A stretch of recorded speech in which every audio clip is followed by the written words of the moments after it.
that's when my motivation started to, kick in, and it sort of restored itself. It was kind of like a mini miracle, but I felt like I was invincible until I, of course, died. That always happens.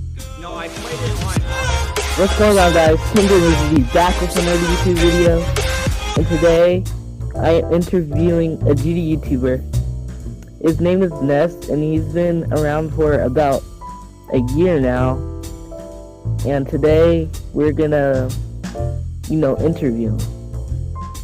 So hey Ness. How's it going, Tim? Thanks for having me. And yeah, he's a really good YouTuber. You should subscribe to him because he makes good videos. They may not all be GD, but still, he makes good videos. You should sub to him. Anyway, Ness, I have a few questions for you. And yeah. Alright? Yeah, right when you are. Okay. How did you start GD? Alright, so this is a bit of a longer explanation, but I guess I'll just hop right onto it. So that was a really long time ago, and I don't exactly recall the exact date I chose to download the game, but I do remember seeing my brothers get pretty excited about this game that they downloaded on their tablets.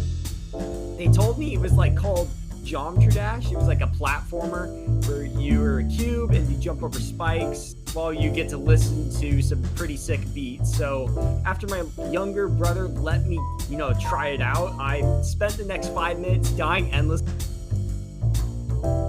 until he actually published the level. So it was pretty funny. Let's see, my older brother, he wasn't really into that kind of stuff, but he quickly became more serious with the game, and then that's when I started to get a little bit more serious because I wanted to start competing with them. And I was pretty absolute trash at the time, so of course my younger and older brother, they were both better than me, but they quickly beat the first level, and I did eventually beat it, but it did take me some time. But then after that, I was like, you know what, I'm not going to be taking any more L's, and I'm just going to beat every single official level before them. And you know what, I did exactly that, and I've been playing the game ever since. So that's pretty much it. Interesting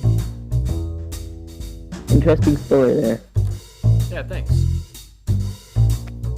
Anyway, now another question I would like to ask is, what was the biggest fail you ever encountered, or your first biggest fail? First fail. Oh gosh, I remember one, man. So yeah, sadly, the thing is, all G-Dash players, they have to experience their first fail. And I don't consider countless deaths in the start of the game, a fail. But I remember when I unlocked the So Close achievement, that's when I really consider it a fail. And I got to experience what rage truly felt like. And I didn't go break anything, of course. I left that to my younger brother, who happened to smash a large, expensive storage bin the day before my incident. No, I simply was pretty cheesed, and I was able to handle the fail, better than my brother. But, the thing is, dying at the last possible moment in Stereo Madness, it's not a sight to behold. And to this day, I still have to be pretty careful when I get that far, because there is a spot that likes to get me. But other than that, that's really what I consider my first fail. Of course, I have had some pretty bad ones with other demon levels, but that was my first fail, I guess. That reminds me a lot of things. Anyway, another question I would like to ask you, what was your first level beaten? Okay, so this one's a pretty straightforward answer. The level I first managed to complete on Geometry Dash happened to be the first level of the game. It's the easiest one. It's Stereo Madness. It's pretty recognizable, and it has the most annoying song, and so I was super happy to be done with that level. Yeah, I understand that. Yeah, and honestly, Stereo Madness is really easy. It is pretty easy, yeah. And then the other levels. Okay. I would like to now ask you, what was your first demon? Oh gosh, First demon. Okay, so this was when I really decided it was time to get more serious with the game. I pretty much had beaten all the official levels by this point. A couple of days before, I remember beating Electrodynamics and Hexagon Force, so I didn't really know what was behind the mysterious locks. I was guessing that they were levels, but I had no idea I would find the demon difficulty, and gosh, it was brutal, man. After getting some more secret coins, I unlocked it, and, the level happened to be called Club Step, and I remember that level being a lot harder than the difficulty I was used to at the time, and it quickly became, I quickly began to drift away from the game at this time because I was getting really tired of my constant fails on the very tight spaceship near the start of the level. I'm sure you are familiar with it, by the way. Yes, I am. Yeah. But one day I somehow managed to get myself around 50%, and that's when my motivation started to, kick in, and it sort of restored itself. It was kind of like a mini miracle, but I felt like I was invincible until I, of course, died. That always happens. I played it on and off from that point, but I didn't really ever manage to get that far again. But it was not too much longer after that time that I discovered that you could play Geometry Dash on the computer. I decided to give it a try, and I'm still a PC player to this day. With the newfound control using the mouse, oh gosh, the game is so much easier, Tim, and I was able to dominate all the official levels all over again. And then I pursued Club Step, and then 3 days time, I finally beat that monster, and man, that felt terrific. But soon after, that's when I challenged Theory of Everything 2. Deadlock, of course, came next, but that one took me a couple weeks after finding out there, people had cool levels on the servers within the game. That's when I quickly became a star grinder and quickly found more challenges, to complete, which happened to be demon levels most of the time. Interesting story on your first demon.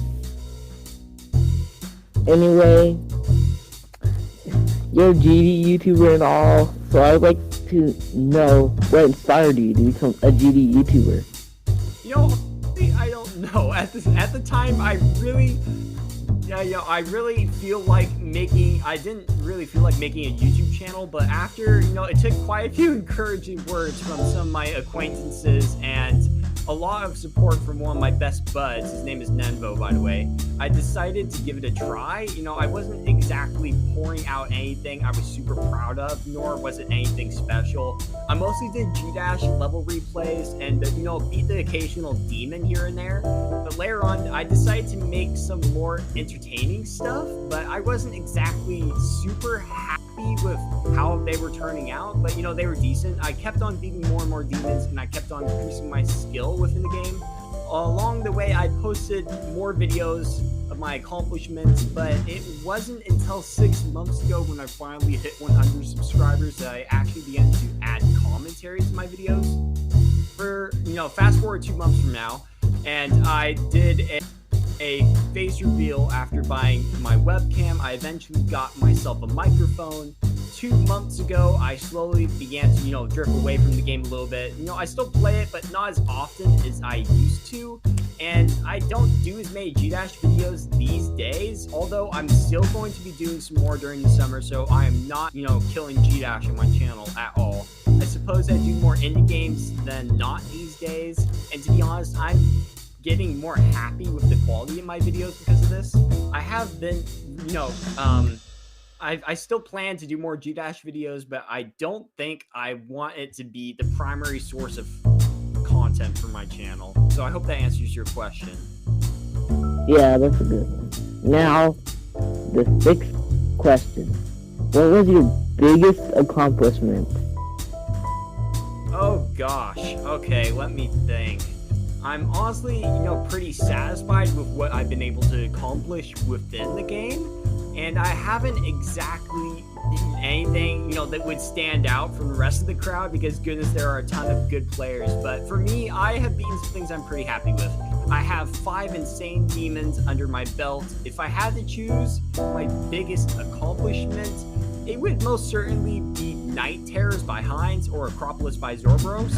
both of which require a lot of skill to pull off. Now, Acropolis took me like 25,000 attempts and taught me how to be more precise with my timings and good. I was not ready to play that level, which is why it took me so long, because I beat like Night Terrors, which is, I think, is honestly harder in Acropolis and way less attempts. But anyways, Night Terrors taught me how to handle tight straight flies and ridiculously fast gameplay. And if you were to ask me which one I would consider my biggest accomplishment, I'd probably say Night Terrors at this point. That's really cool, Ness, actually. Oh, thank you. Number 7. What's your thought on 2.2? The update. Okay, so what are my thoughts on 2.2? You know, I honestly have mixed feelings for it, Tim. It promises a lot, but it's also going to change the game up a lot. You know, it's going to change the game I've come to love over the past couple years. Some of the changes I am actually pretty excited for, but some I think we could do without, to be honest. I'm honestly going to struggle with the new game modes for sure, because 2.2 is going to have a lot of new stuff, you know, that I have to get good at all over again.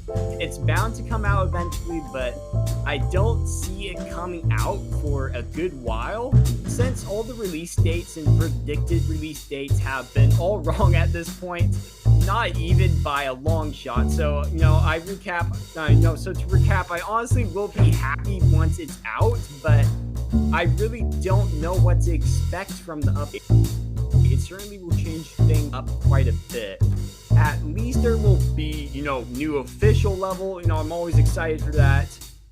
Yeah, that's pretty much my thoughts on 2.2. I don't really have much else to say about it. What do you think about platformer mode? Platformer mode? Oh gosh, I actually saw some sneak peeks from that.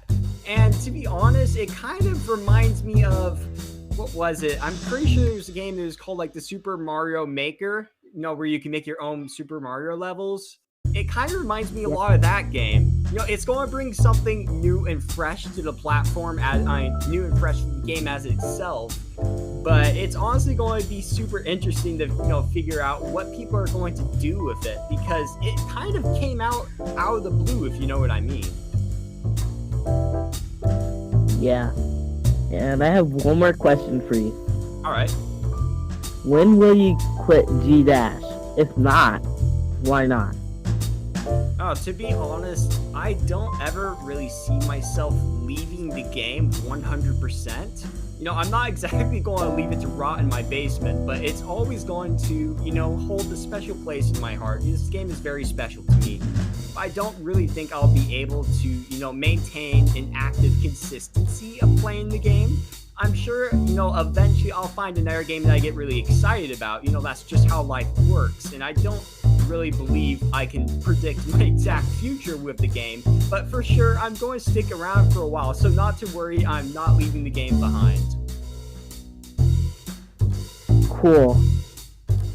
Thank you guys for watching this. Ness has a channel too. You should subscribe to him. Link in the description or the eye in the corner. You can check it out over there. Anyway, guys, thank you guys for watching. Make sure to check out Ness, and why not subscribe to me. Anyways, thank you guys for watching. I'll see you guys next time. See ya.